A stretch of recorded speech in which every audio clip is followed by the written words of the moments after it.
I was a scoutmaster for, well over 3 years, I think. And I got two boys that became Chief Scouts during my period as a leader, and really enjoyed that. Went camping there was a camp that they had, the general scout troops had land that they could go to. It was appropriate for that, and we often went out camping there at North Shores of Lake Huron.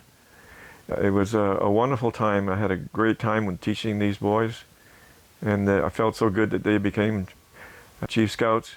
At one time, my dad visited when I was during the summer. I don't know what it was during the summer, but we had scheduled a camp out, and during the time that he visited me in Port Elgin, he decided to come out too. So they actually had one cabin. All the kids slept in tents, but they had a leader's cabin. Mm-hmm. And he slept in the cabin with Narda and I. Narda came too. And I had the date set for this camp out with the boys, and I wasn't going to change it. My dad came, and it was a wonderful moment when we were sitting around the campfire, and my dad pulled out his mouth organ. Oh, gosh. And he could play a mouth organ. Right now, he's probably 70 some odd years old. At this time, yeah. Yeah, at this time when we were camping out. And by golly, he belted out a really good French-Canadian mouth organ tune and did several of them. I didn't remember that my dad could play mouth organ. And he brought it and just took it out by the campfire, and wow, it just shocked me. It was so enjoyable to have that experience. Cool. Yeah, so I just wanted to mention the other job I had. You talked about church jobs and stuff. Yeah, no, I'm glad you brought up about Scouts, because I totally forgot about that. That was a big part of your life as well. Yeah.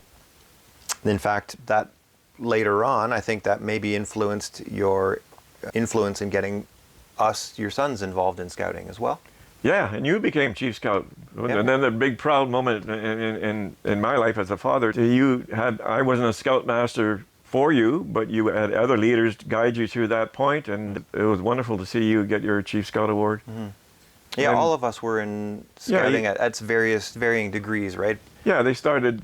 Well, when Paul was very young, he was jealous of Bernie, you going to Scouts, and Bernie going to Beavers. Beavers? Yeah. Yeah, Beavers. Beavers, and then. And so Paul was too young to go to either one of them, so Narda ended up changing this thing called Tadpoles. Tadpoles. Yeah. Invented and tadpoles. So she just invented this thing, and so that on the nights that Eric and Bernie would go out to their youth meetings, and Narda would do something special with Paul, and just be her and Paul, to make him not feel, slighted in any way.